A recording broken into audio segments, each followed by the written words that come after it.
All right, this week on the Fantasy Six Pack Hour, we'll be giving you some players that you should buy low and sell high.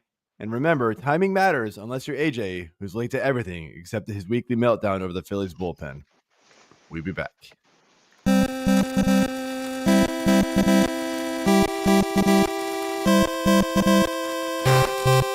Fantasy Six Pack Hour with your hosts, Joe Bond and AJ Applegarth.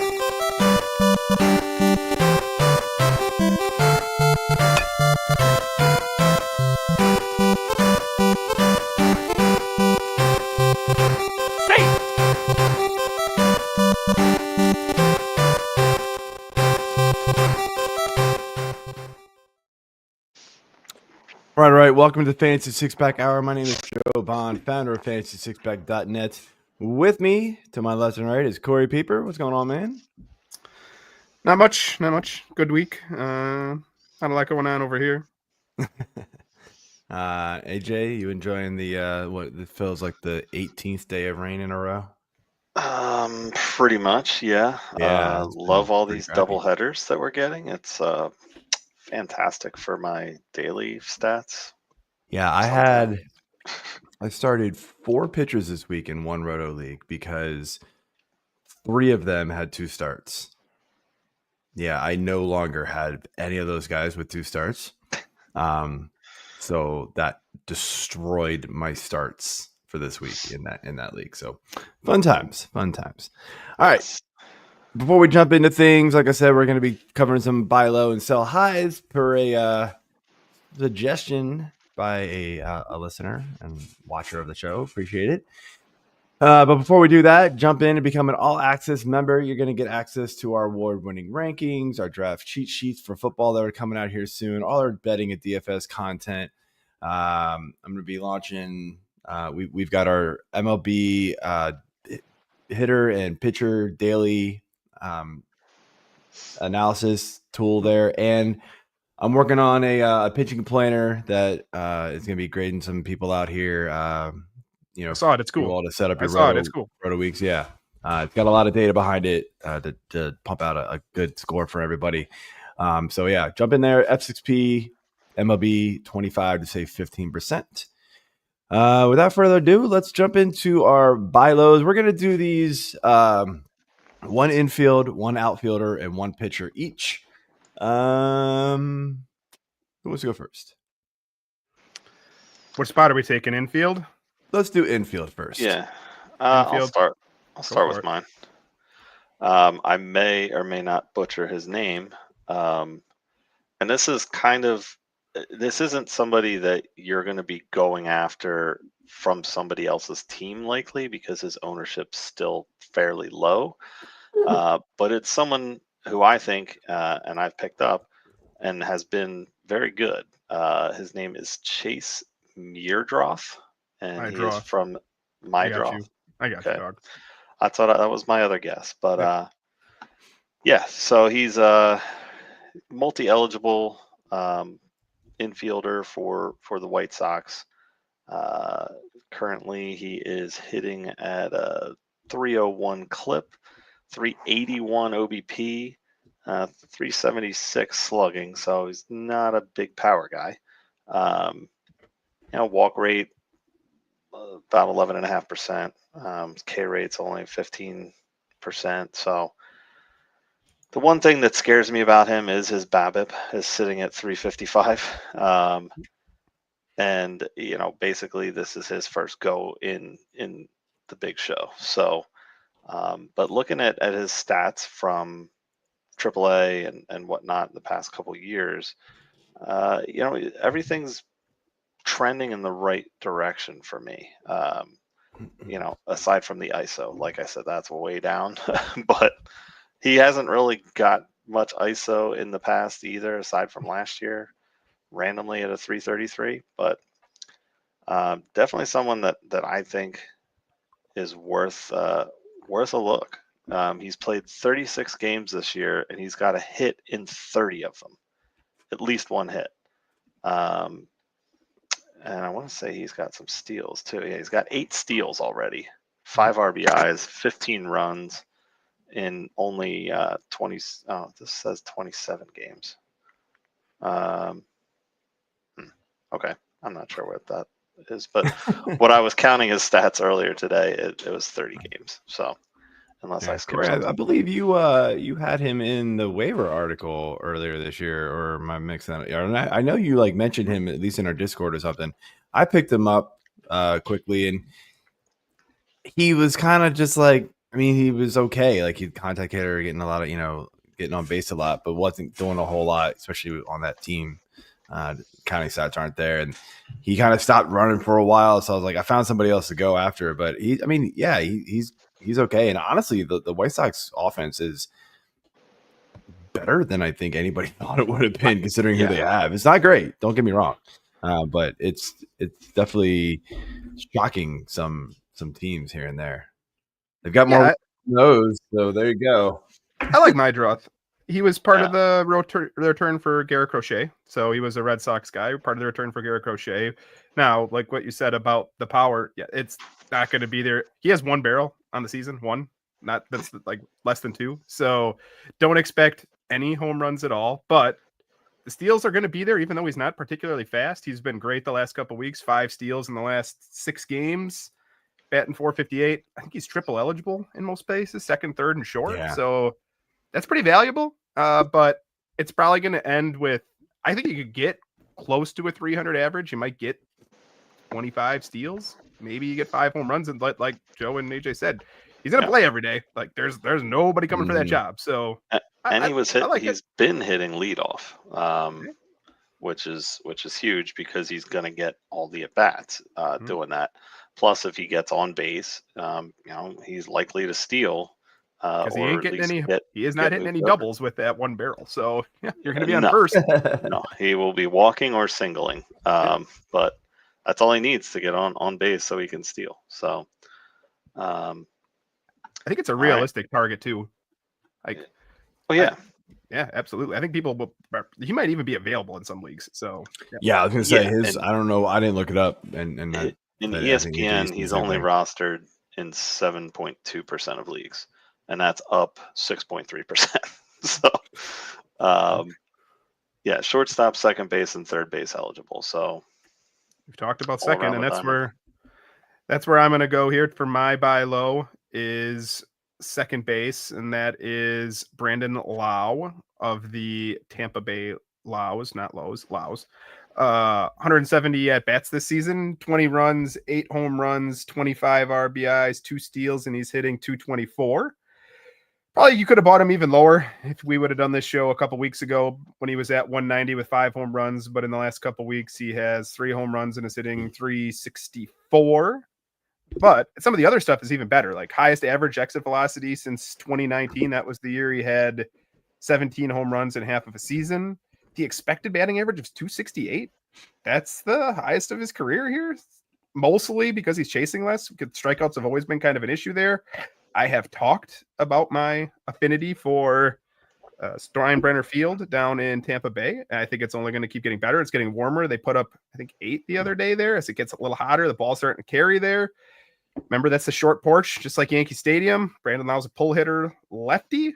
And at a position like second base, I'm willing to take a chance on buying Lau, who is already playing at like a top 10 level, who can get home runs. And if he hits 250, it is entirely possible. He's shown it before. He can hit 30 home runs at second base. He's going to bat in the middle of the lineup.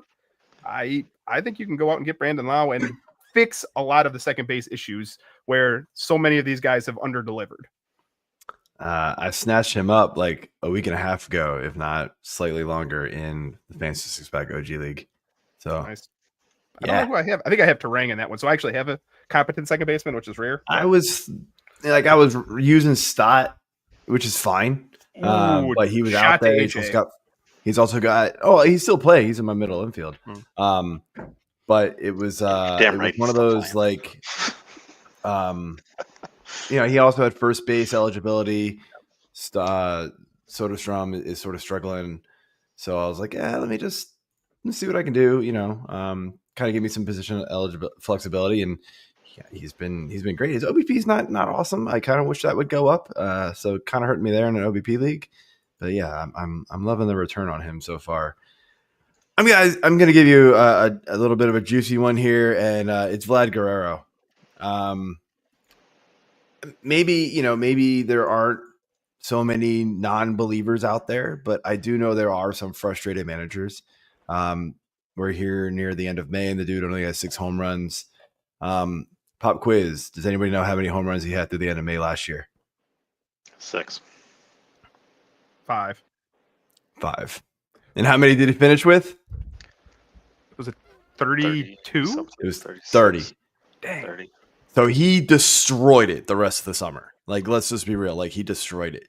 So, look, there's a lot of things going in his favor. His batting average is 287. His expected batting average is 310.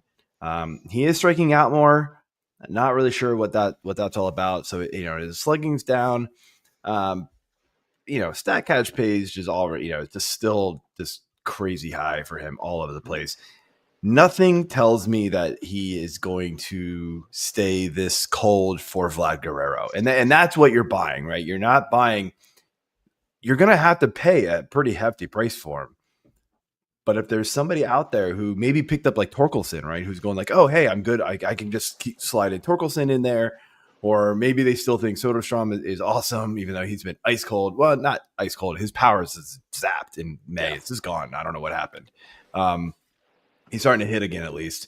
But, maybe somebody picked up Torkelson. So they've got Torkelson and Vlad sitting there on the team, and they're going, oh, you give me a piece that is a luxury to you. I'll give you Vlad back, slide in Torkelson, and now it makes everybody's team better. And in the long run, I think you're going to win that trade because Vlad, I think, is just going to go bonkers here very soon. So I think Vlad Guerrero here is the ultimate buy low.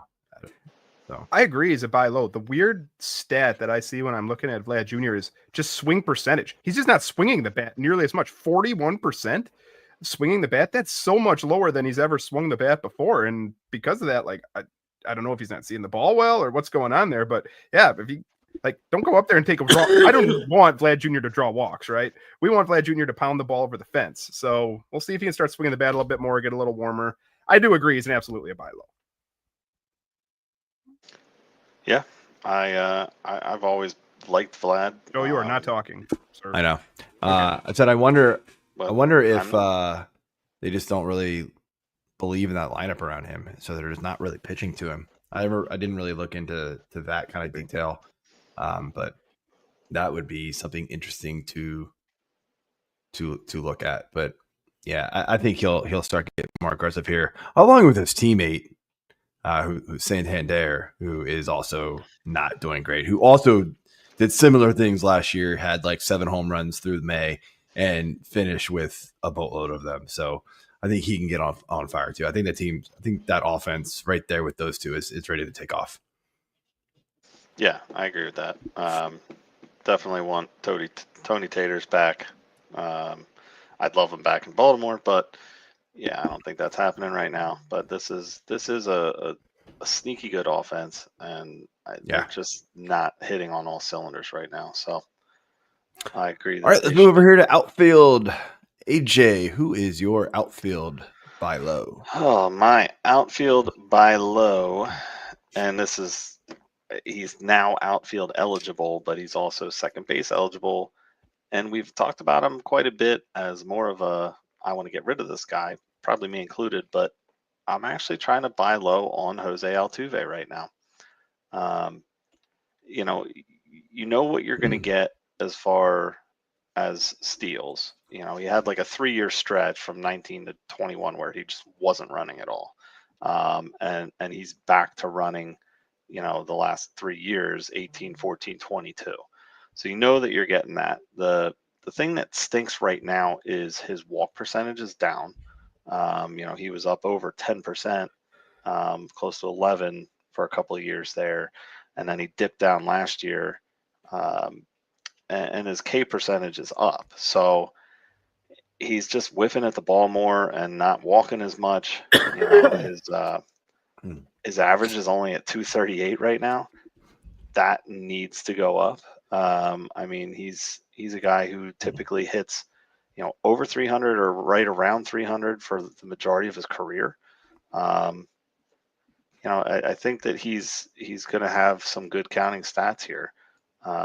He doesn't have a ton of pop, only 4 homers so far, but he can get on base, and assuming he can start getting on base, he can start getting those steal numbers up.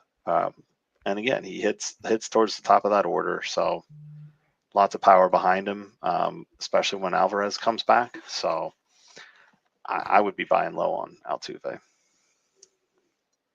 I have to disagree with that one, AJ. I'm not gonna lie. I'm out on Altuve. I kind of was earlier. I kind of was in draft season. I thought I was being a little overdrafted. I kind of thought he kind of, slotted in there with the Simeon. It's the old man crew sitting up top. Like we know what we were getting, but the floor was ready to fall out on a lot of these guys, and it seems like it's happening for Altuve. There's a lot of underlying stats for Altuve that look really, really bad. If you look at his StatCast page, it is atrocious.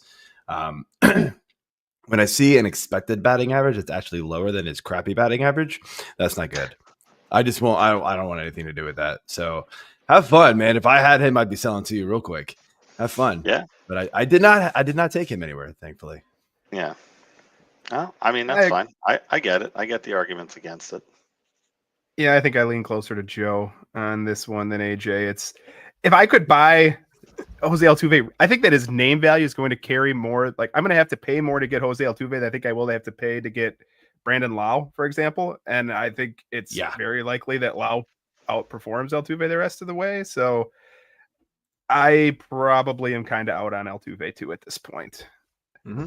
I will take mine, and we're going back to a team we already talked about here, and that is the Chicago White Sox, because we all want to talk about the White Sox, and I will take Luis Robert.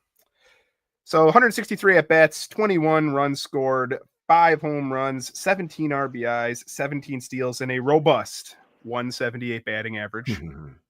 So a big part of this one is by the end of the year, I don't think he plays in the White Sox, which will probably help him. By the end of the year, he's probably either a member of the Dodgers or the Mets, or nearly any team he goes to is going to be an upgrade. So let's start with that. That will help him substantially. But even if he stays in the White Sox, it has to get better. The expected batting average is 241. That is so much better than 178. And I would not, if you saw 241 with 5 home runs and 17 steals, now we're talking 233 BABIP. The next lowest of his career is 300. That's so much lower. And it's not that there's anything massively off. The slug is way down, but the X slug is still okay. He's chasing less than he ever has in his career, but that's partially because he's not swinging as much overall, which we talked about with Vlad Jr., and the walk weight is way higher. It almost looks like he's disinterested, apathetic up there, which, I mean, you play for the White Sox, so I can get a little bit of that, but it looks like he's just kind of going up there and going through the motions and getting on first and stealing bases. So he's still providing fantasy value, but I think this can get better. This is going to be a new career high in stolen bases. It looks like far and away, and the power's still in there.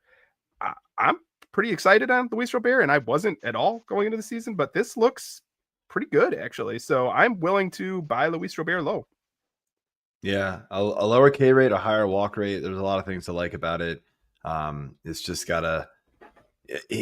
he's hitting. It's weird. Like the hard hit rates are around the same, but the soft hit rate is a little up, and the medium hit rate is a little down. So that's where I think some of the batting averages, maybe some of those line drives aren't getting hit. That would be the thing to kind of take a look at more. But yeah, again, I totally agree with you. I don't think he's a White Sox for much longer. No, I mean, he's been mid June, late June, gone. He's been a trade target, topic for the past couple of years. It's always been a health issue because he never stays on the field. The huge increase in walk rate is very nice to see, but the strikeout rate's still about 30%. So it's not great by any means, but having an expected average 70 points higher than where he's at right now, that's definitely some room for improvement. But yeah, I'm kind of meh on Robert, whatever you want to call him.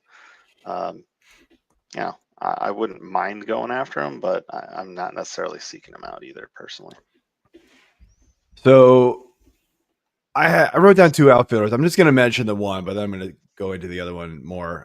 Christian Yelich is one, and for similar reasons to Robert. I don't think the batting average stays where it is, but there's a lot to dislike about Yelich, the same way I dislike Altuve, which is why I ultimately said no, like not my choice, but it still is an interesting one to me.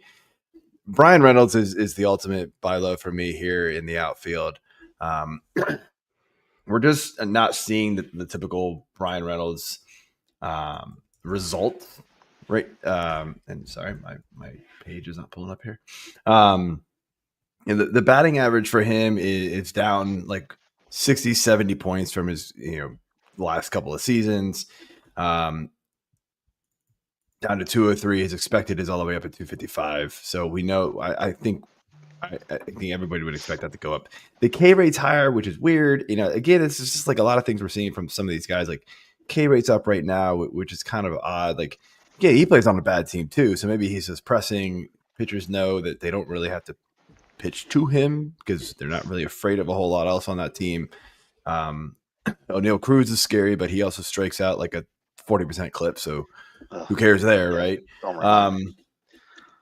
He does have 6 home runs, 3 stolen bases, kind of right in line with about what you expect there. It's the batting average that I think is kind of scaring people away, because that's not what you drafted him for. You drafted him for he was like a 8th, 9th round player. He's probably third outfielder for a lot of people. And you were like, yeah, I'm not going to get 40 home run power out of him, but I'm going to get 25 home runs and a 270 batting average, which is nice for that type of range of a player. It's giving you nowhere near that. So I think there's a lot of room to grow here. The StatCast page looks right around par for him. So I just think things are going to correct. Law of averages with him. It's baseball. That's what happens. Yeah, I mean things are pretty consistent there with his K rate, and then his walk rate. His K rate's up a little bit higher this year, so I would expect that to regress down back to his career as well. I do like Reynolds. Yeah, and wild stat of the day though, by the way, because Corey and I were talking about Yelich before the show. We're kind of looking at him a little bit more, and his launch angle -1.2. He's hitting a career high ground ball rate of 60. What do you say, Corey? 66%? I think it was 65, but yeah, right around there somewhere. Not good. Not good. Not good. That when you're hitting the ball like that, I mean, he hit 2 bombs tonight apparently, but he's had a couple of games like that where it's just like, oh, he hit one, and then a couple of days later he'll hit another one. You're like, all right, he's back, and then he just goes like over 20, over 25, and you're like, I don't know what to do. Like, I actually sat him in the Fantasy Six Pack series for 2 straight weeks. Started him this week because he played 7 games. A couple of them were against Baltimore, and he did absolutely nothing against Baltimore. I thought he could take advantage of that crappy pitching, and he did nothing. I'm like, well, that's not a good sign. So I was thinking the same with O'Neal Cruz, and he did better yesterday finally, but against Philly last weekend, he was atrocious. Like just all strikeouts, nothing else. So O'Neal Cruz has been known for that this year for sure. Yes. All right, AJ, who's your pitcher?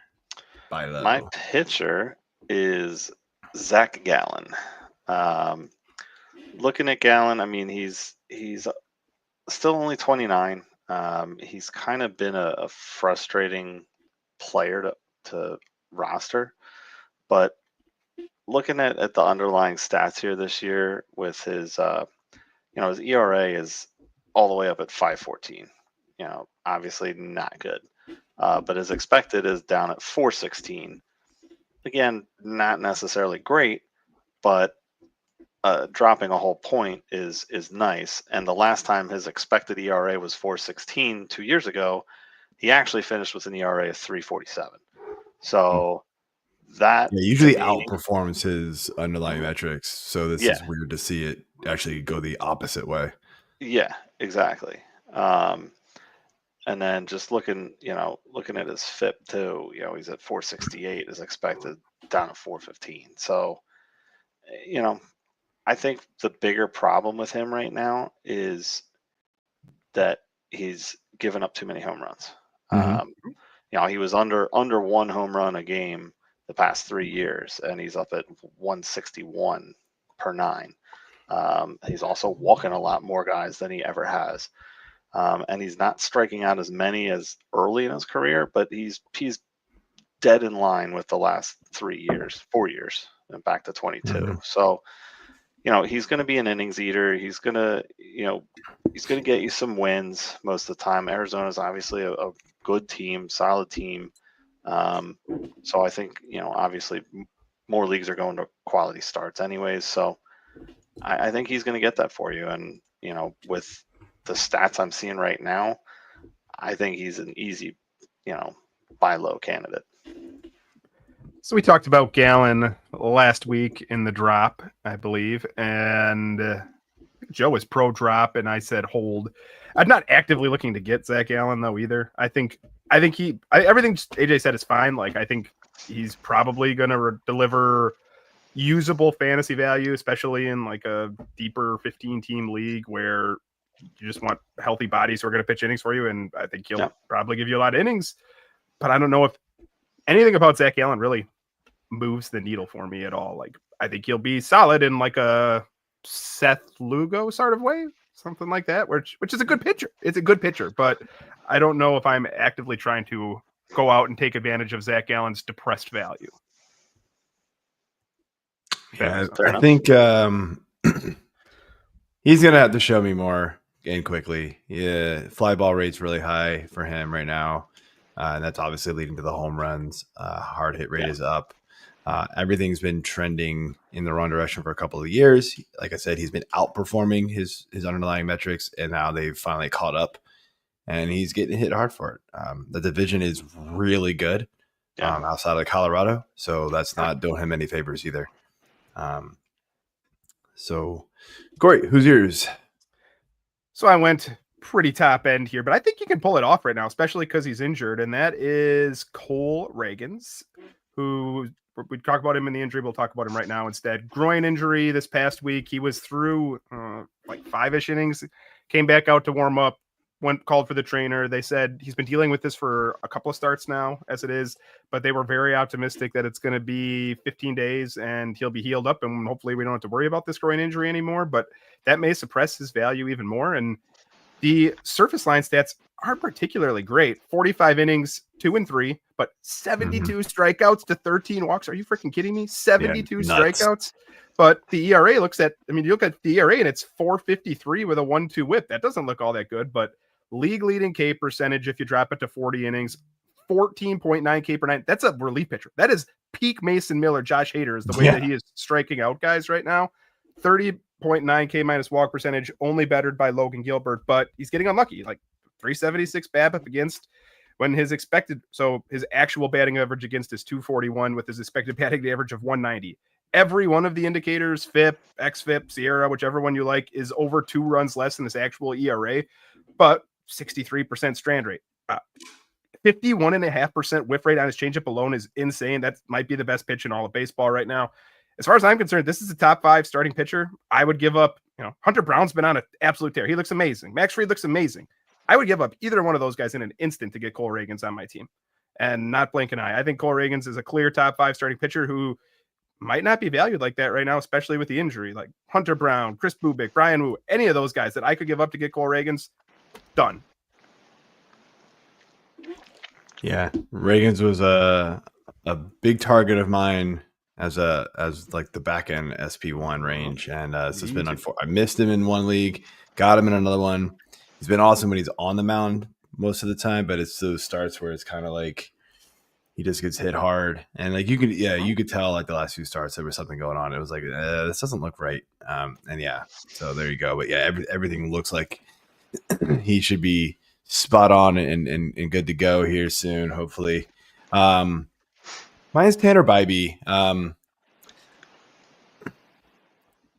It hasn't been awful for him, but man, where'd the strikeouts go? That's the thing that's like, those have to, I don't understand where you just lose 3 strikeouts a game, 3 strikeouts per 9. Like That's wild to me. I did look at like his the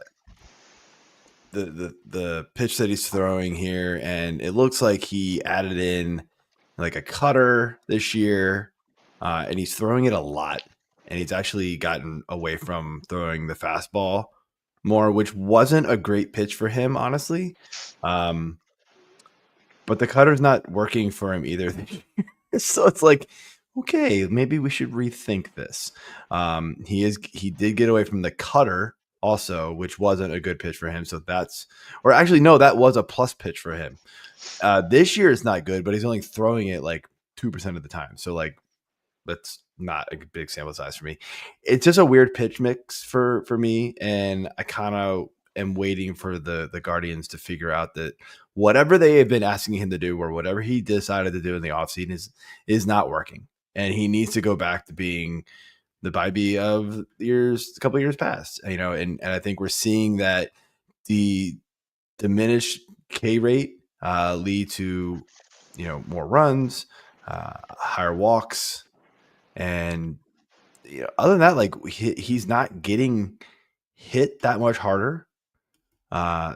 So like the contact rate is actually pretty good. It's just he's just not striking out guys, and so I just think that's gonna bounce back. Either he's gonna figure out this new pitch mix, or they're gonna put him back on his old one. And in fact, tonight he pitched, and it is fantastic. So maybe the buy low window is already gone. 7 innings, 3 hits, 8 strikeouts, just 1 walk.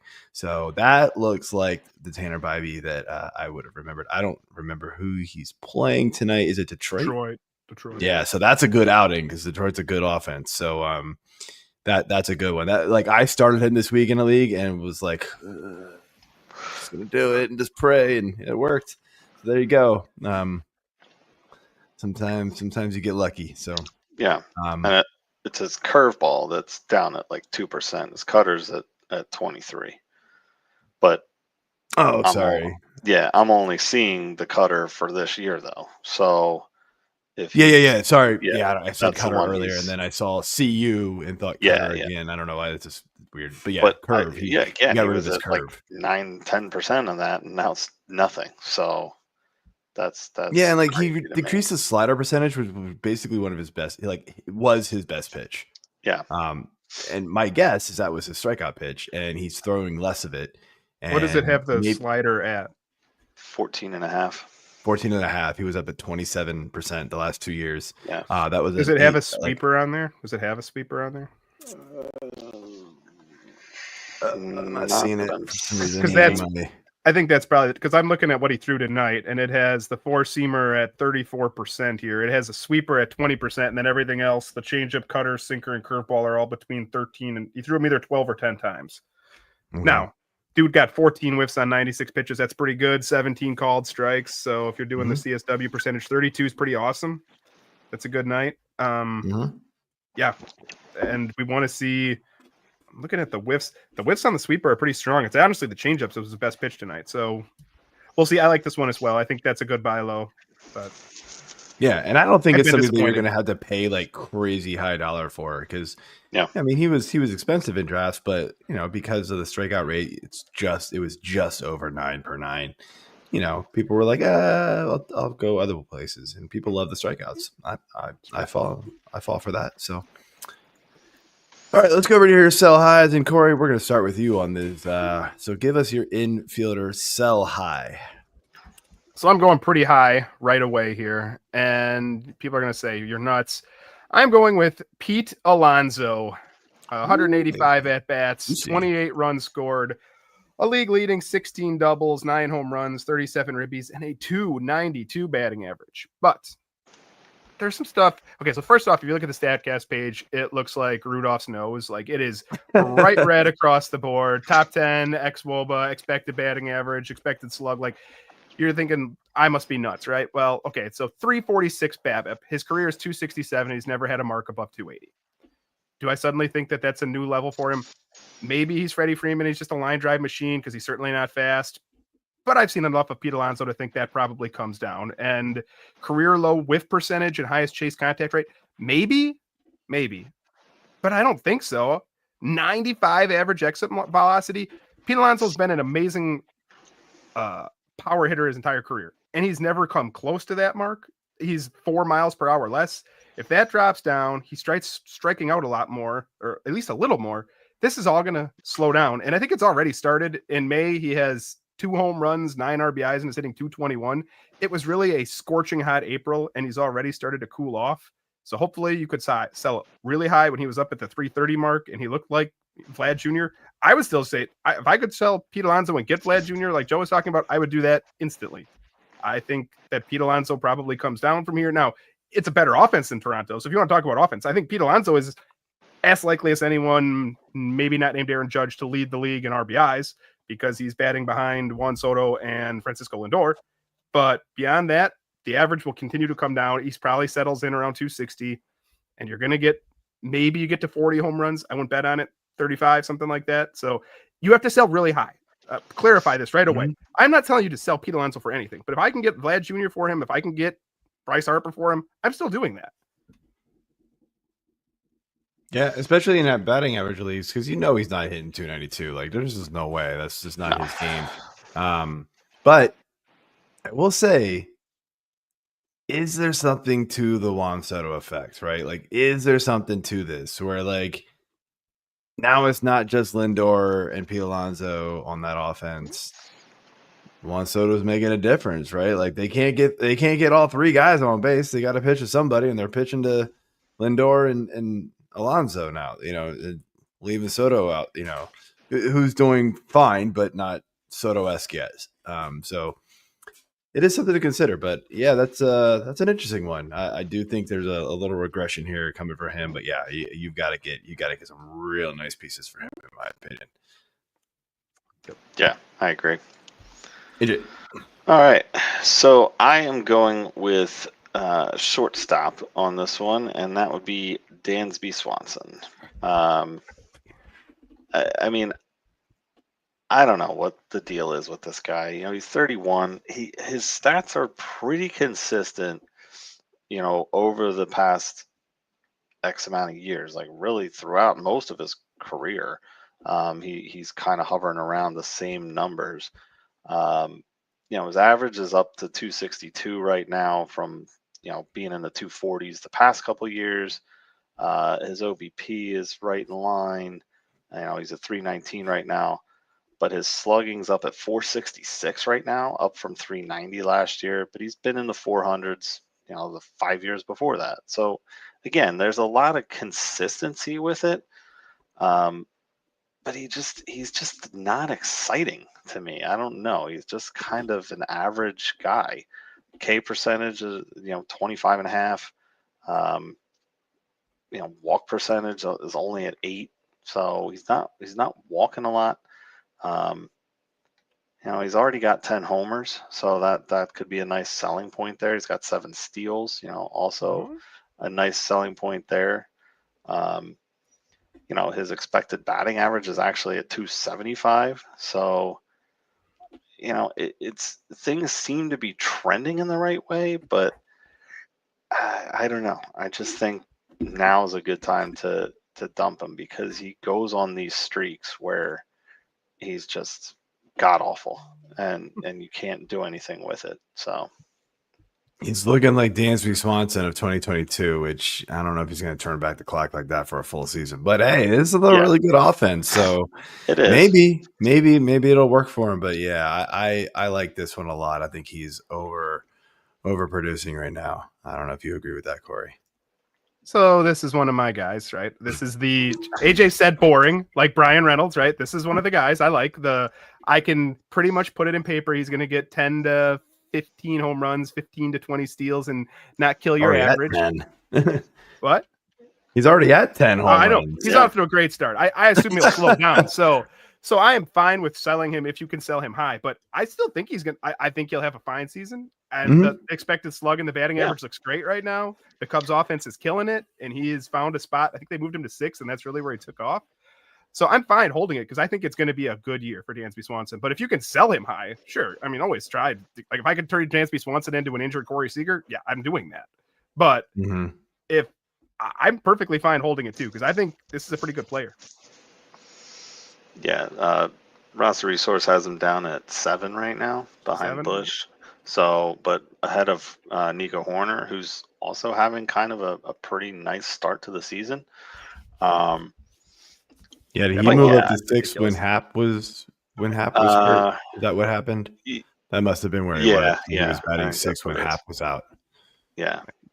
But yeah, I mean, I agree, Corey. He's gonna get the counting stats. Nothing super sexy, but he's easily, you know, a potential 2020 guy in a good offense. So, and batting that far down, it's likely he's going to have RBI opportunities. So, I get the draw for liking the boring, but I think now is a perfect time because he hasn't hit more than 27 homers in his career.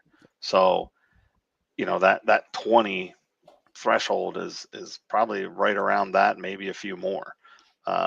Steals, he has yet to get 20 in his career. He closed last year at 19, and 22 he had 18. So again, I think he could do it, but I'm not going to bank on that. And I'd rather trade him off and try to get. I mean, shortstop so deep as it is, there's so many other guys you could get. Which might make him hard to trade, but true. All right, so I'm going to give mine here, and actually he's got some dual eligibility here for our infield and outfield, but it is Mr. Javi Baez. The turn back the clock trend I've got here, age 32 season. Javi Baez was a complete afterthought this year, not drafted anywhere. I believe I looked up his ADP and it was like near 500. So not drafted really anywhere except maybe like super deep best ball leagues. Started in the infield like he always does. Late April, they moved him to the center field and he decided he liked baseball again or something. I don't know what happened. Like, it was weird. It was like, all right. I noticed he kind of hit a few bombs, got hot, and I was like, yeah, let me take a stab here. Over this last month, he has hit 6 home runs. He's got 17 runs, 25 RBI. He's stolen a base, which doesn't happen very much anymore. K rate is down to 21% over this last month. His batting average is all the way up at 294. I mean, look, this is not going to continue. In fact, this last week has been pretty much what you would expect from him. These last like 4 or 5 games, he's gone. This is not including tonight, so I don't know what he did, but he's 0-for currently 2 for 3 tonight. All right, so okay, picked it up again tonight. But I mean, he went 0-for-3, 0-for-4, 0-for-4, 1-for-4. Nothing in the counting stats outside of 1 RBI. Tonight, I guess, kind of picked it up a little bit, but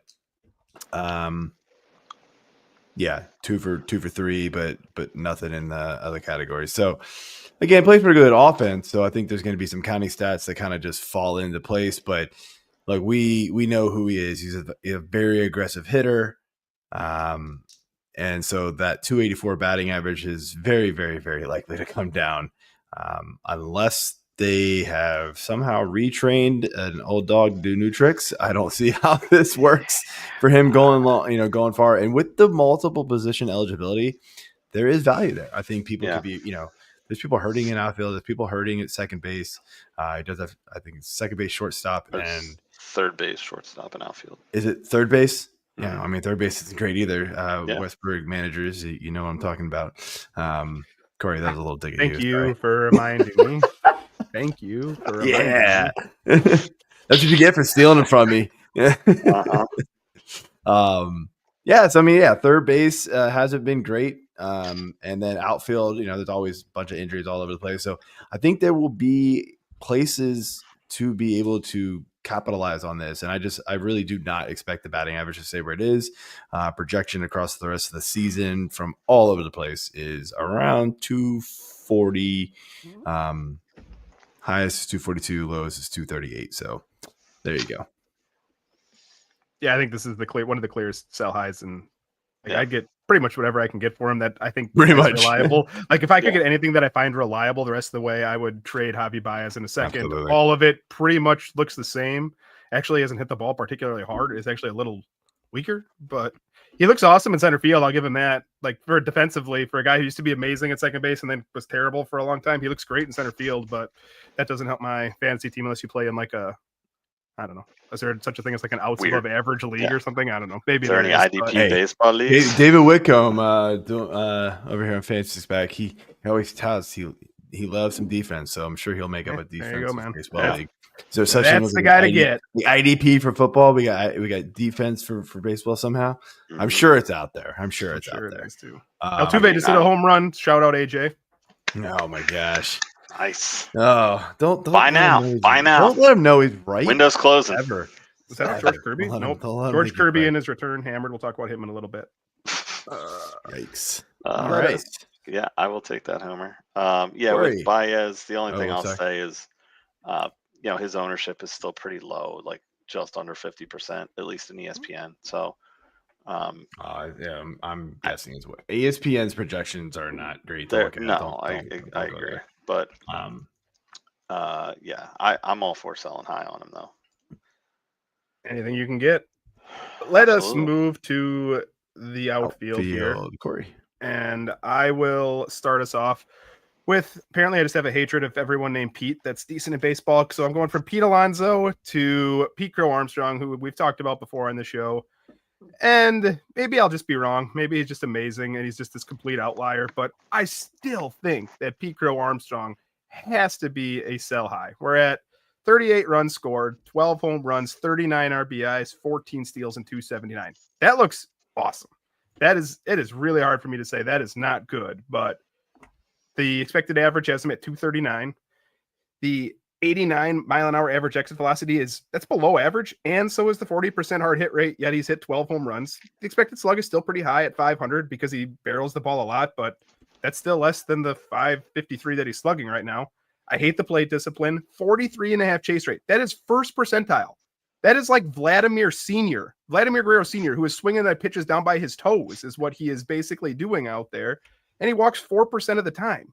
The only people who swing at more pitches out of the zone are Lennon Sosa, who I have absolutely in the 30-team leagues, you might want him, and Salvador Perez, who I've said before I would buy low on him. So I will say that can work. 30-team leagues who want Lennon Sosa and Mark Strasburg. That's right. That is correct. But like we talked about ground ball rate with Yelich. So Pete Crow Armstrong is only hitting 28% of the balls on the ground, but he is launching the ball 71% of the time into the air. That is a wild stat. That is sixth highest in baseball. So yeah, maybe that'll work for him, but you should run a low batting average. If you're striking out and launching the ball into the air, if it isn't going over the wall, your batting average should plummet. I might be completely wrong on this. Maybe he's just a complete outlier, but I would still trade him straight up right now and take Jarren Duran back. If I could get an injured Yordan Alvarez out 100%, even though as cold as he was to start the season, I would do that. So I think you could do that at this point. People are all enamored with Pete Crow Armstrong. I've seen talk of him being a first-round pick next season. I'm not buying it. Maybe I'll be wrong. Yeah. I'm totally with you, man. I think, we've said it many times on the show. I'm not believing it. Not believing it at all. Yeah. Joe, why don't you give us yours? Set the table. We skipping yours? For now. Boy. All right. I'm going to Geraldo Perdomo. He's having these. I think Geraldo Perdomo's only infield eligible. I think you should consider Javier Baez your outfielders. Is Geraldo Perdomo outfield eligible? Oh, no, maybe I did screw that up. All right, whatever. Okay, we got you. You're good. All right. Sorry about that. I swapped it. I don't know why I put Perdomo. So let's talk Baez again. No. This is infield for me. Just kidding.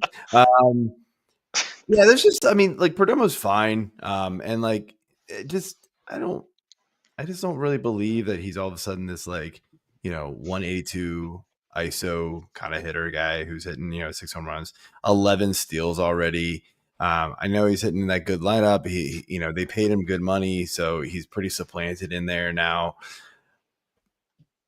I don't know, man. If he doubled his stats the rest of the way, would you be shocked? And people are thinking he's, like one of the better players in baseball right now. Like I just don't really believe it. I know his overall value is being carried by a 306 batting average. Expected is 262, by the way, and 11 steals. And I just don't really believe in the 6 home runs already. I really just don't. It's a 10.3 home run to fly ball ratio, which is really high for him. It's been 5, 4, and 2 the last 3 seasons for him. So there's just, I don't know, man. There's just, he doesn't barrel the ball a lot. It just is kind of like peak throwing heads. Like, how is this happening? But it's just not quite to the level of him. Like, but it's still just sort of like mind-boggling. Like, how do sometimes these players put up these counting stats with, you know, the other metrics that we see? And this is where sometimes the metrics, you look at them and you're like, but no, he can't possibly be doing what he's doing. And they just do it, and then they get overdrafted next year. And then you're like, oh, well, we should have seen it coming. And well, we all told you he was smoke and mirrors last year, but nobody listened. Yeah, I fall trap to it too. Everybody does. So he's doing some things better. Now, you said, would I be impressed if he doubled it? Yeah, I think that's well within the realms of possibility. Ends with 12 homers and 22 steals, and the batting average comes down to 270, and that's an okay middle infield option. But there are some improvements here. He's hitting line drives at a highest rate, which is good for batting average. Mm-hmm. He's strikeout percentage down to 11.8%. That's an elite mark. If he can keep that up, 14% walk rate, that's pretty good. I think the batting average can hold on. I don't know about the steals. I think a lot, and this is just me watching, I don't know, half a dozen Diamondbacks games. It feels like the Diamondbacks are unbelievably aggressive on the base pass. I don't know if that's actually true or not. I'd have to look it up. Yep. But it feels like anytime they get on, they look to take every base that there is out there. Josh Naylor, I think, has like 5 steals, and that is a big boy who is stealing bases out there, and Corbin Carroll steals a lot. So steals are a lot of just, do you want to do it? Because Perdomo's not particularly fast, but maybe he can steal 20 bases just on running a lot. So as a middle infielder, fine. But yeah, if I can sell him high, sell him high. I don't think this type of a pace is not lasting. Yeah. No, I mean, like his baseball savant page. Sorry, AJ. No, I mean, like exit velocity is 38%, barrel percentage 23%, hard hit rate 18%. There's a lot of like he's squaring up the ball really nice, and this is where you're saying like the line driver, like maybe the batting average does stay up. Square up percentage, chase percentage is really high. He's in the good percentages for that. He's not striking out, so all that stuff's really good, and that leads to a good batting profile as far as like making contact. But as far as like maintaining a pace of 6 home runs, 3 home runs a month, which would give him 18 to 20. I don't know if he gets there. I think he's more of a 14, 15 guy, which at the end of the year, you're going to go, wait, really? That's all we got? Sprint speed, 43rd percentile. You're right, man. It says he's not fast. It's just they're aggressive. So I don't know how many times he's been caught stealing. I haven't looked at that. Actually, 0. That's incredible. That's actually incredible. 0. Yeah. He destroyed Philly back on May the 4th be with you day. 3 RBIs, 2 steals. Like I think they were back to back too. 2 runs, two doubles. On 4 hits total. He's just I'd be fine. I'd definitely be fine bouncing him. I mean, he's on a good offense, but not too. So too overwhelming. This is wild, and I think AJ, this is what you're talking about going back to PCA. We got a comment over here from Philia. Just offered someone Michael King and Michael Bush for PCA, and they turned me down. Chicago base points league. I might have to, because Michael Bush, man, we just don't know when he's coming back, and he hasn't been good in the majors. I get it. Michael King's awesome. I love him, but he does have his ups and downs, and I think I would need more for PCA at this point. I don't know if that does it for me. I don't know. Would that do it for you, Corey? Yeah, you would take it. I would take Michael King and Michael Busch over PCA, especially in a points league. Points leagues are all about pitching, and Michael King is a pretty reliable pitcher at this point. I don't have a whole lot of concerns about Michael King. No, and I'm okay with Michael Busch. Like, points leagues. The difference is points leagues typically have shorter rosters. Typically, you don't need a corner infielder or a middle infielder. Now, if you do, then Michael Busch is a valuable corner infielder. But if you don't need, if you're just playing first or third, then Michael Busch is probably replaceable. But yeah, I'm okay with doing that. Just because, points leagues pitchers are so valuable, and Michael King's a top 10-ish starting pitcher. I'd have to think about it a little bit, but top 10, top 12 starting pitcher at this point for me. Yeah, I like King. Wait, is Michael Busch back up? They sent him down, right? But you're thinking of Matt Shaw. You're thinking of Matt Shaw. Oh, you're thinking of Matt Shaw. I'm stupid. Yeah. Busch is fine. Yeah, and in the points leagues, you don't care about the batting average as much. You just want the power. So actually, I take that back. I was thinking Matt Shaw. You're totally right. I don't know why. Brain fart. Just like I swapped that infield and outfield. Bad night. So we're I mean, one mistake. Bad night. This night's terrible. I can't go. Two mistakes. No, I take it back. Yeah, I would take that. I would have taken PC Michael King and Busch for PCA too. Oh well. Here's the big one. AJ's outfielder. Oh my gosh. Let me get the drum roll, please. You're probably gonna laugh, and maybe not. You're already laughing, so there you go. Good I'm laughing at Joe, not at you, for what it's worth. Okay, well, does that work? I don't even know. That is easy to do.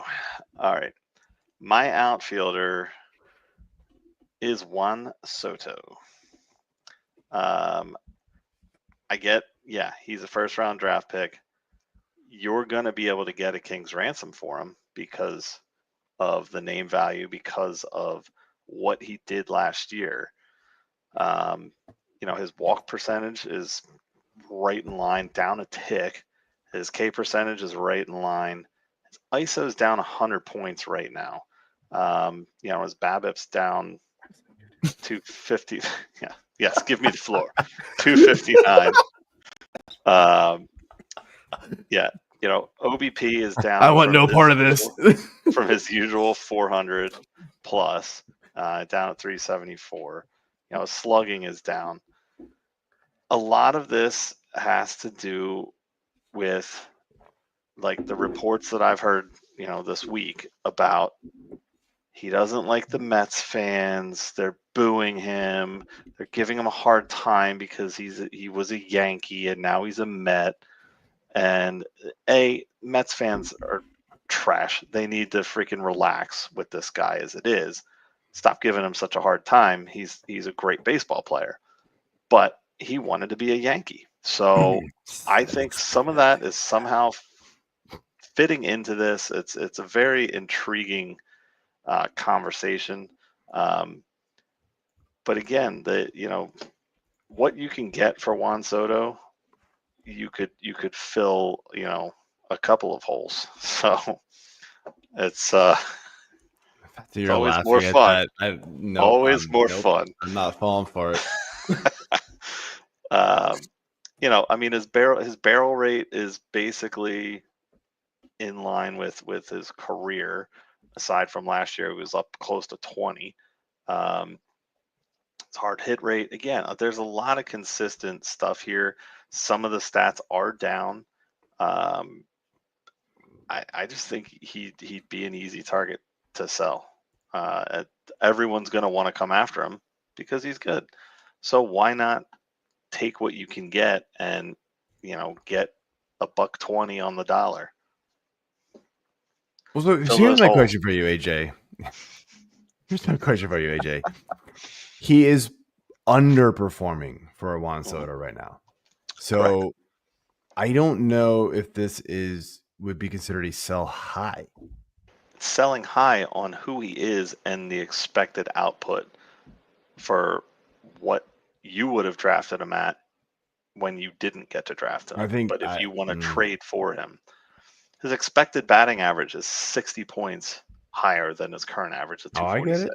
I think he's an awesome player. I don't disagree with you that it's merely underperformance right now, but is it underperformance that can maintain in this year and possibly throughout this ridiculous contract that he signed because the Mets fans are on his back? I doubt it. I can't imagine that that's going to maintain for the 26 years or whatever it was he signed for.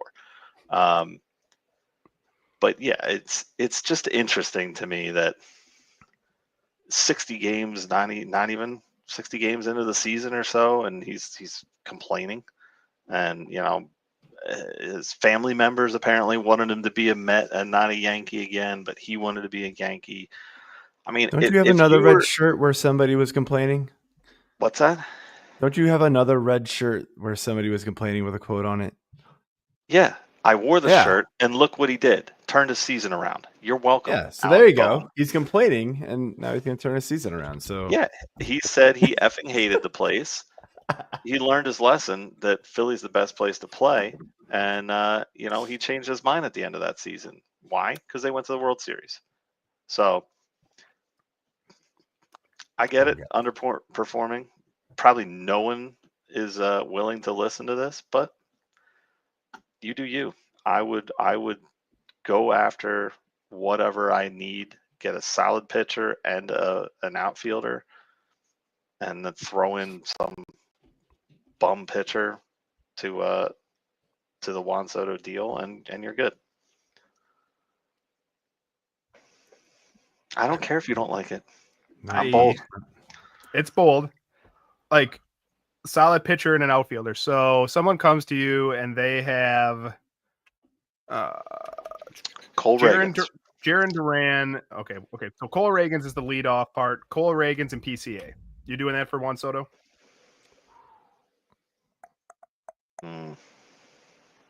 Maybe. Yeah. That'd be a lot. It's a lot. It's a lot that you're getting back for what the performance is right now. Where do we think Juan Soto still settles in? It's like top hitters in baseball, right? If you had to still rank them from this day forward, we were doing the draft right now. Who are you taking first? Ohtani? I assume we're all taking Ohtani first or Judge? Ohtani or Judge, right? Yeah, it might be Judge, yeah. I think it's Bobby Witt still goes in the top three. I don't think the top three, you can switch the top three up however you want, right? But I think those three still go top three. Ohtani, who? Ohtani, Judge, and Witt. Those still have to be the top three players, right? Yeah. I agree. And then after that, Soto, some combination of Juan Soto, Kyle Tucker. Tucker should be in there, yeah. Am I forgetting somebody who's pretty obvious? Fernando Tatis. Just to say, rest of season rankings, my calculated stuff with projected stats, the rest of the season does have Juan Soto down at 9. So who's ahead of him? Best overall hitter. Let's hear who's ahead of him. All right. Who's ahead of him? Judge, Ohtani, Witt, Tatis, Tucker, Carroll, Jose Ramirez, and Mr. Vlad Guerrero. Did you say Mookie or no? No. Mookie's, I would take. Mookie's high. Mookie's at 11, but yeah, I would take Juan Soto ahead of. Jose Ramirez is tough because he plays third now. Like that is the advantage Jose Ramirez offers. The Ramirez and Guerrero one are. Oh, I'm taking Juan Soto over Vlad Guerrero. But over Carroll, over Vlad Jr. Sorry, over no, Corbin Carroll. Taking Soto over Carroll. In a points league, it's a no-brainer. I'm taking Juan Soto. In a categories league, like this might be the worst 50-game stretch or whatever we get out of Juan Soto all season, and he's on pace for 32 homers and 20 steals. Like that is how good he is. So I'll probably still take Juan Soto over Corbin Carroll, but that one is close. Where's Ellie De La Cruz on your list? Right behind him. Right behind. Okay. Yeah. Because I don't know. Juan Soto's really good. Like. If you're gonna sell him, you should get a shitload.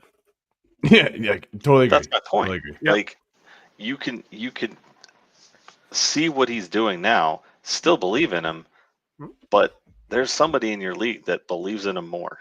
So go after that. Would you take a Michael King and like a Julio Rodriguez? No, I don't think I would do that. I don't know. I mean, Julio scares me with his consistency. He does. He does. But Jackson at the end Chourio. of the season, Jackson Chourio and who's a Crochet. Sure, Garrett Crochet is a good one, like a mid-tier pitcher. I don't think I would do that. I like Crochet Chourio, and I have him, but Chourio's he's frustrating to own right now too because he reminds me of Julio Rodriguez. That's what made me bring him up, right? Because yes, he's very streaky. He's very streaky, like Julio Yes. Rodriguez. Okay, we should move on. We can talk about this some other time. But all right, pitchers. Corey. Starting pitchers here. I am going with Kodai Senga, so back-to-back Mets here, and the sell high list. Kodai Senga, 50 innings, 50.1 innings pitched, 4-3, 47 strikeouts to 22 walks, a league-leading 1.43 ERA, and a 1.19 WHIP. I have a guess that player comparison for you. So Kodai Senga, 50.1 innings pitched. This pitcher has 49.2 innings pitched, so 2 outs differently. Senga is 4-3. This pitcher is 1-7. Senga 47 strikeouts to 22 walks. This pitcher 52 strikeouts to 16 walks. But Kodai Senga has a 1.43 ERA and a 1.19 WHIP, and this pitcher has a 6.16 ERA and a 1.51 WHIP. Oh, 660. Oh, Aaron Nola. I know. Yeah, look at that. Yeah. That's why I was laughing. I was like, I know who it is. Yeah. Well, as soon as I heard 616, I knew exactly who it was. Yeah. I'm not saying I wouldn't take Kodai Senga over Aaron Nola, especially now that Nola's hurt. But it just goes to show how valuable the fact that Senga's given up 1 home run all season is, right? 1 home run all season, 1.9%, whereas Nola is giving up home runs at a 22% rate. Both of those should move towards the middle. And so Senga's ERA rises, Nola's ERA dips at some point. Nola's certainly given up harder contact, but the similarities are there. Senga throws 3 pitches, really. 3 of his pitches, the 4-seamer, the famous ghost fork, and the cutter, he throws 80% of the time, and then he kind of ham and eggs his way through it. And 2 of those pitches aren't actually that good. The 4-seamer's not very good. The cutter's not very good. The ghost fork is amazing. It is another just fantastic pitch. But those other 2 pitches, the 4-seamer and the cutter, like, expected batting average is over 290. Lowest pulled air rate of any starter in baseball at 6.7%. I don't know if that's a new stat this year. I don't know if that's controllable, that the batter can't pull the ball off of him in the air. That doesn't seem like that's something that you could control. But this is another one. I'd trade Kodai Senga for Bailey Ober. I'd trade him for Freddie Peralta. I think those are doable. I'd be more than willing to do that because this ERA is not repeatable. It will continue to rise, and he's going to give up more home runs. Would you trade him for Aaron Nola? I mean, it's their player comparison. Why not? If he wasn't, when he gets healthy, I would do that. Yeah. Okay. In a vacuum, if he was still healthy. If he was healthy, I would do that. Yeah. Joe, you seem like you wouldn't want to do that. I mean, I'm the one who said drop Aaron Nola last week, so there we go. I'm not loving me some Aaron Nola. I never have. It's also an odd year, so we're out. I need a new ticker on the bottom for the Jose Altuve home run train because he's got 2 now in the game, 4 RBIs, 2 homers. It's my dude. I told you. My dude. All right, who's your pitcher, AJ? All right, my pitcher, again, sticking with the New York state of mind here, but I'm going from the Mets to the Yanks, and I'm going with Mr. Carlos Rodon. Off to a pretty decent start this year. You know, he's 5-3 in just under 60 innings pitched. He has a where is the ERA? 3.17 ERA. His expected is down at 2.88. I don't know if I'm buying that because he's only had under 3 twice in his career. He actually had a 2.88 in 2022, but that was his lone season with San Fran. It was a contract year, mind you. He pitched his mind out. The reason is the lower walk rate for him. That's why the expected is lower. Yeah. Okay. That makes sense. I mean, his ground ball rate is up, so you like to see that. His home run rates, home run to fly ball is pretty in line with, you know, the past few years. His BABIP is all the way down at 205 though. I mean, that's just that's unheard of. I just think that his walks up at 362 per 9. That's high for his career. For when he was really sorry, good. I said the walks were down. I'm saying his whip is down. Sorry. Oh. Walks were down. Read the wrong thing. My bad. That is number 3 and counting for Joe. Yes, it is. So far. Yeah, new ticker. Remember when I said my what's the contact over? I apparently can't read. Joe's mistakes or Jose Altuve's home runs tonight? Who has more? Joe's currently in the lead. I'm in the lead. But anyway, back to Rodon here. I think that you can definitely get a decent return for him. If there's somebody that you're looking at trying to buy low, I think he's already got 10 barrels that he's given up to, so he's getting hit. I just think that that's going to continue, especially when the Yankees start playing more home games in the summer. Balls are going to be flying out. So, his home run to fly ball right now is 13.8. That could easily rise back up to what he had in 23, which was, just over 15. So I think that he's a good pitcher, but I think that you can do better. I'll tell you why I don't like Carlos Rodon. Let's see here. Strained left hamstring, strained left forearm, left shoulder fatigue, sore left shoulder fatigue, Tommy John, sore left shoulder, bursitis in his left bicep. That's just a history of the injuries of Carlos Rodon. So I am Was that last year? That's not just last year. That's a few years. That's a few years in there. But look, he's got injury concerns. Anybody who says it, and in his credit, like, he did stay healthy last season. I think his last season was 170 some innings, but I'm fine moving on from Carlos Rodon. If you can sell him high, I would be willing to do that. Yes. Yeah. 175 was his second highest compared to, again, shocker, 2022 at 178. Everything else is nothing, like nothing even close aside from his second year in Chicago at 165. So I'll close it out here with my sell high pitcher, and it is Nick Pivetta. I like Nick Pivetta, don't get me wrong, but he is vastly outperforming what he has ever done in his entire career. Strikeouts are right in line with the last couple of years. That's what we like from him. He's a strikeout guy, but look, whip is down to 0.99. He's never been below 1.12. 1.13 was last season. 1.12 was the season before. So at least he's improved since early.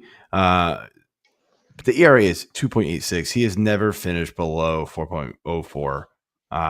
So he is getting better with age, which, we've seen pitchers do this, but man, the drop his ERA like 2.5 points is crazy.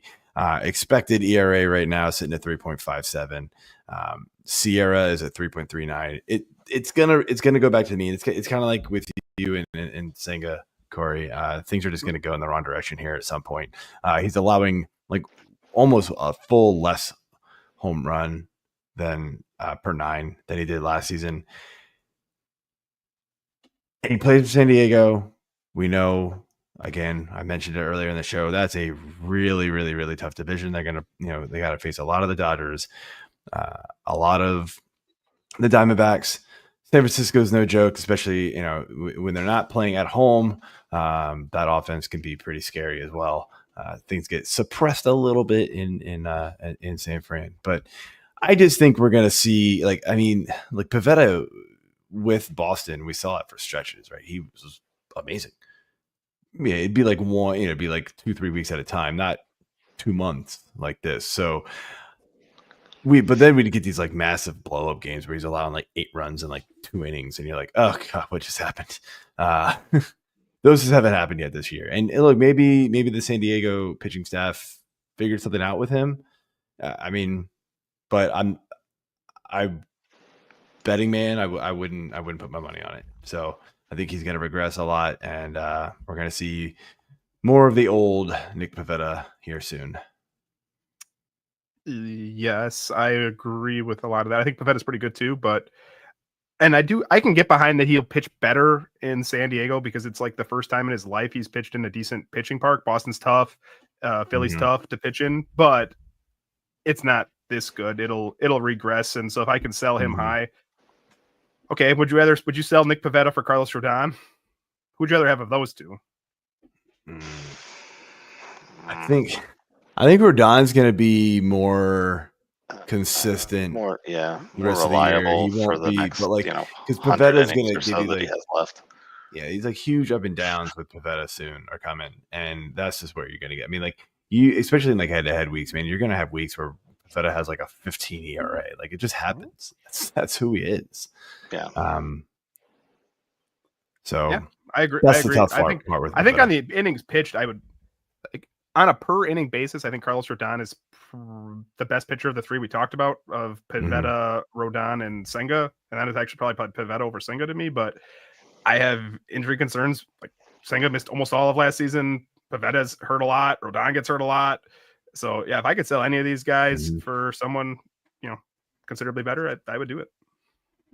Yeah, and just to go back to the schedule part of this, starting Monday, June 2nd, San Diego has 4 games against San Fran. Then they get a respite of 3 games against Milwaukee, both of those away. And then it's Dodgers for 3, Arizona for 3, and Dodgers for 4. So that's a brutal stretch for June. Yes, it is. We could be talking about a whole nother Nick Pivetta stat line here in another month. So exactly. See what happens. All right, so that's it for the buy low, sell high portion of the show. Gonna finish things off here with our quick news roundup, and we got a lot that happened this past week here. So start off here with just like the headlines, not injuries per se, but Jose Alvarado. We talked about him last week. Now we know, right? 80 game suspension for PEDs. The Orioles, Corey, you made a joke that I got my birthday wish. Fire Brandon Hyde. I don't know if I was birthday wishing that, but sure. George Kirby, as you alluded to, getting shelled in his first start since being activated. Ronald Acuna Jr. and Carlos Correa are being activated tomorrow. That would be Friday for those of you who are not watching live. Let's pause there. Let's just do those. Corey, I think you two should go. No. I think you guys should go first. I'll start. I think we need to hear HA's Jose Alvarado. Alvarado. Here we go. Here we go. The Phillies rant. I mean, I mentioned it in the joke in the intro. The Phillies rant. Here we go. Let me get the band ready. Yeah, this is a kick square to the dick to the Phillies. I've heard everything about this week about it being selfish on his part, because he's taken a diet pill apparently that had drugs in it that were not on the allowed list or whatever. I don't understand that. There's people calling into the radio saying, just take Ozempic. What the hell's wrong with you? Take Ozempic. It doesn't have those drugs in it. Blah, blah, blah. But the argument that I love the best and agree with the most is why in this world of all of these sports trainers and everybody you have at your access, instantly, are you not texting or taking a picture of the pill bottle and sending it to your team trainers, your coach, anybody that knows anything about it other than you, and asking, hey, is it cool to take this, or am I going to get 80 game ban? And also not be allowed in the playoffs. I mean, it totally screws this team, who already had a shit bullpen, as I'm sure I've discussed multiple times on this show. No, do tell us. No, I'm kidding. Yes. But, I've been a hater on Orion Kerkering. I will continue to be a hater on him. He had a great outing today. Why? Because it was one pitch, and it was a fly ball that Bryce Harper was able to catch right into the dugout of Colorado. So that's all I needed out of him. You do that every game, and fine, you're back on my good list. But you're not good. So Alvarado, I mean, if he comes back this season, I mean, he's eligible to come back this season, obviously. I mean, I think they still have to play him, especially if they're continuing to play as well as they are right now. 7-8 game win streak, I believe. 2 straight Colorado, series what was that? shutouts. Well, yeah, Pittsburgh and Colorado. I mean, whatever.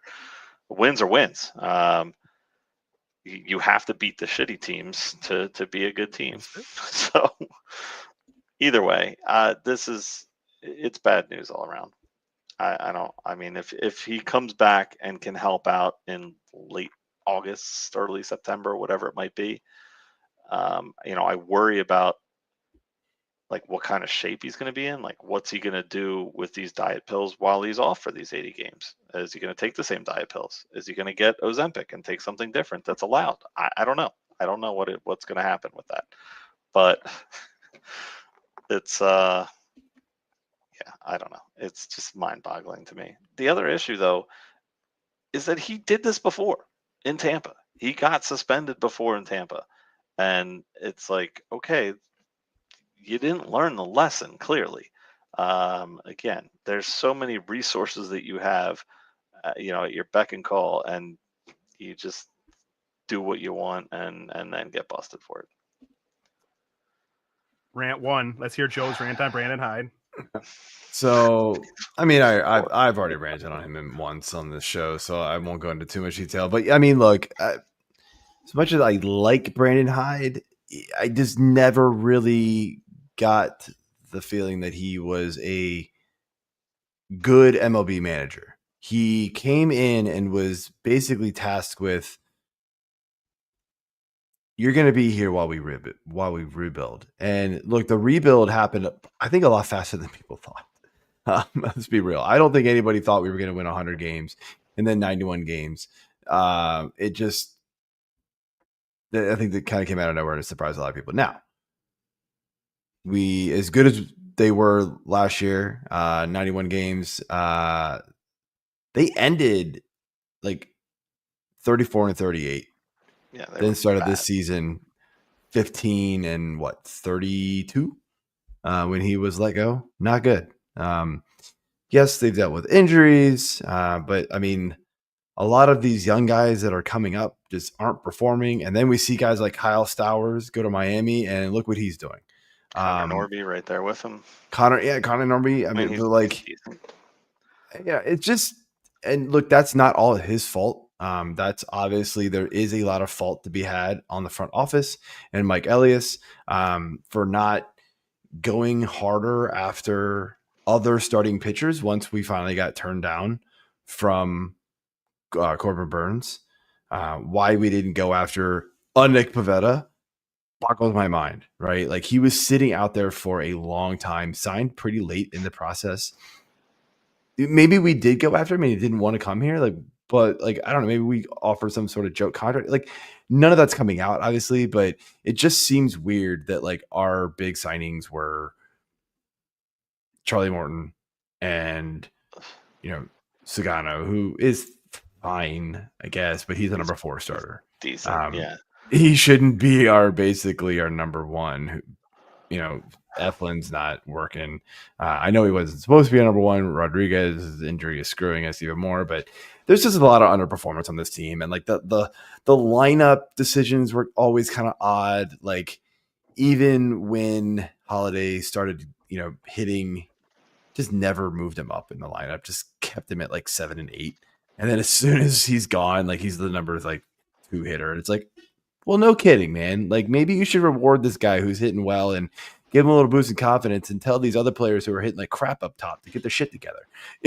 Come on. Light a fire under the team sometimes, man. You got to do that as a manager. It just didn't seem like he was that type of guy. Just sort of oh, well, we're going to figure it out. The process. So fuck the process, man. Manage a goddamn baseball team. I could say the same thing about the Sixers. I mean, so I'll push back on this a little bit. I agree that, Hyde's main purpose was, hey, you're here for the rebuild, this and that. I mean, he won Manager of the Year 2 years ago. I mean, I'm pretty I sure don't really he know did. if it was really anything he did. Yes, he did. I don't really know Well, if anything a whole lot that he did. It was sort of like players just fell into his lap that were really freaking good. Well, true. Like But Gunnar and Adley came and it was like, oh, we have like legit superstars. And then, yeah, that was pretty nice. yeah, but I mean, Adley is not Adley it right sucks right now now, man. this year. I mean, he's fallen off hard. No, I agree. I thought about putting him as my buy low. Yeah, I did Ooh, too, yeah, actually. But I mean, his BABIP's all the way down at 233. His average is 213. His OBP is just under 300. This team in general is not performing, and that's not necessarily Brandon Hyde's fault. I mean, he's not out there swinging a bat every at bat. The players need to perform, and it's the managers that are the scapegoats in all this. But I also blame ownership in general. We have new ownership. You should have figured out how to correct all the bullshit that Baltimore's seen in the past, umpteen years. It doesn't know. I don't know if they have. Like, who are you going to bring in that's going to do a better job than Hyde? Maybe his message got stale this year. I don't know. This year But I don't think there's a fix. I will say this: there is a lot to sell with this team to a high profile named manager. Like, you do have Gunnar still here, Adley still is here, and as much as he's struggling, I think he's in Jackson Holiday. Grayson Rodriguez will be back. We do have a very good farm system. Hopefully, Mayo can figure out how to hit a ball in the majors. Those types of things. So like, there's a lot to like with the core of this team, but front office has to be like, we're going to buy. We are going to spend money to get in players. Otherwise, just those 5 that I mentioned aren't going to win games. No, it's going to be hard. So they're going to have to do more. No pitching at all. No, that was a pathetic showing this offseason by that. It's almost like they lost Corbin Burns and then like went and sulked on the couch with like a pint of ice cream. Like, it was weird, man. It was like, I don't know what the hell is going on. So, all right. Well, I don't have any rants. I don't have any rants like you guys do. So I can talk about George Kirby here quick. Like, sure. I was not watching the game, but I am just looking at the box score here and some of the StatCast data. Did not give up a home run, but 3 2/3, 6 hits and a walk, gave up 5 earned runs. It looks like he kind of gave up a tough third inning where he gave up some singles, and they were hard hits, singles and triples, but no home runs. Like, I have literally no concerns at all. I think George Kirby's probably slots in as the top 15-ish starting pitcher the rest of the season. I agree. I would agree with it. I would go with something like that. Acuna was killing it at AAA, and I think the one game they played him at single A, he was 6 for 12 with 2 home runs, and he drew 7 walks, and he never struck out once. So they're not going to waste any more time. I assume he'll just slot back into center field for the Braves, and it probably hurts Alex Verdugo. But if you have Ronald Acuna, you should be very happy because he's really good at baseball. And Carlos Correa coming back is great.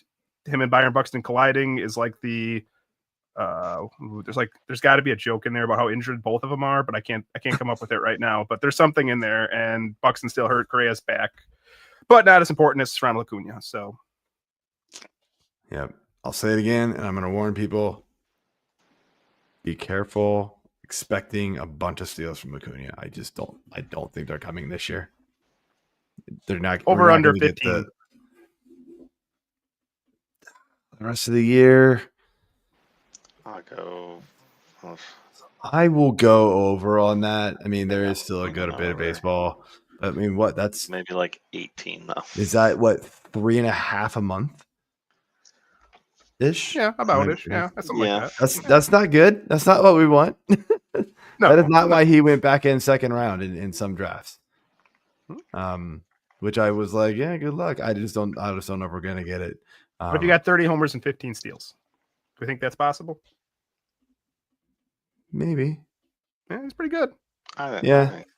I think that's like a top. When you added some 30 home runs, now we're talking. But I think that's like a top end outcome. I'm not banking. I think you're looking more like 20 and 15, 20 and 12, something like that, which is not horrible, but is he in your spreadsheet for players rest of season rankings? Where did I slot him in? Hitter ranks. He does slot in down at he's not on here very much. Well, so I really penalize hurt players, so he'll bounce up a lot. But he's down at 87th right now, but he will shoot way up soon. I guarantee that.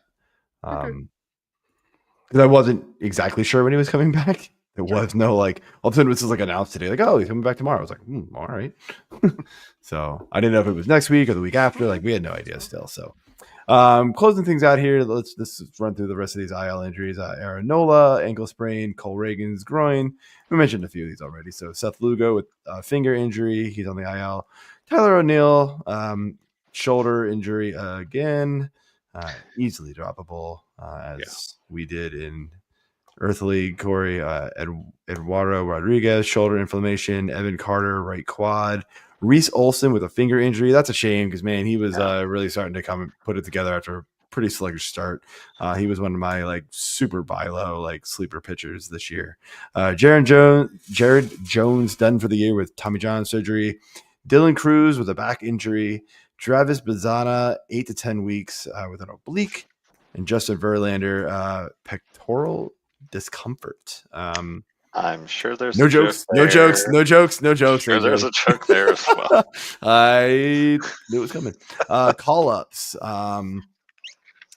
Zebby Matthews and Matt Shaw, or in my case, Michael Bush, recalled for the Cubs.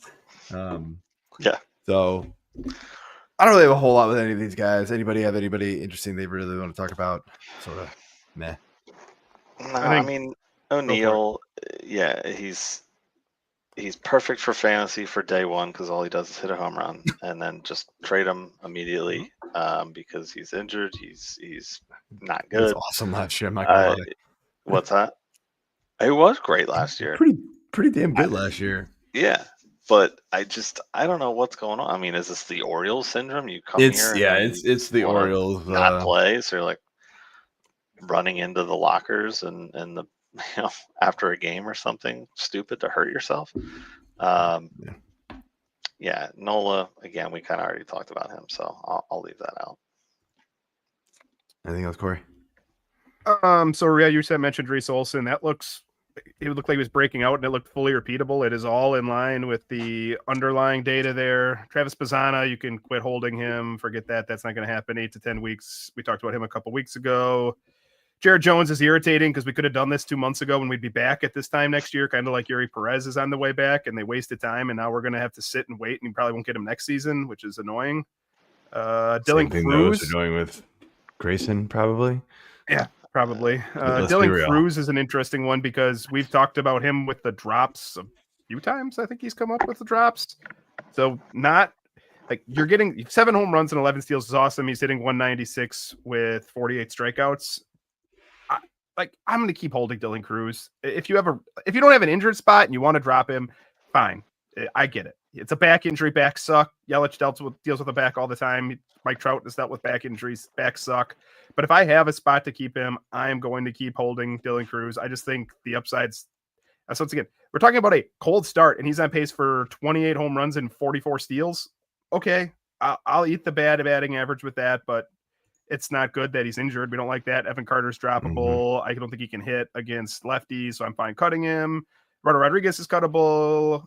Seth Lugo sucks. Finger injuries are awful for a guy who throws 785 pitches up there or whatever he throws now. Finger injury is not good. And the minor league guys, Zebby Matthews did not pitch well in his debut, so hopefully we see him. I think he starts tomorrow. I don't know. Should be starting soon. Hopefully that pitch is better. And Matt Shaw came back up and I believe has had multiple hits in all 3 of the games he's been back up, second, third, and shortstop eligible. You should make sure he's not on your waiver wire. Make sure you get him back onto your team. Yeah. We got Uncle Ted here in the comments. rapid firing us as usual. A couple good ones here. Grayson Rodriguez is the stash. That's a tough one. That's got to be a deep league, man. I don't know if I can do it. Do that. I don't think they've. Go up a I little don't bit think and they've put up the Evan. re-imaged him yet. The news was like early May that they were going to do re-imaging on him in a few weeks. It's been a few weeks. Time to figure it out. Let's see here. Todd Nolte here. Matthews goes against KC tomorrow. Careful. KC's been sneaky good. Like their overall season teams hitting stats are not good because their like first 3 weeks was abysmal. If not first 4 weeks, but they've actually been much, much better. I think Corey, you and I were talking about that off air at one point.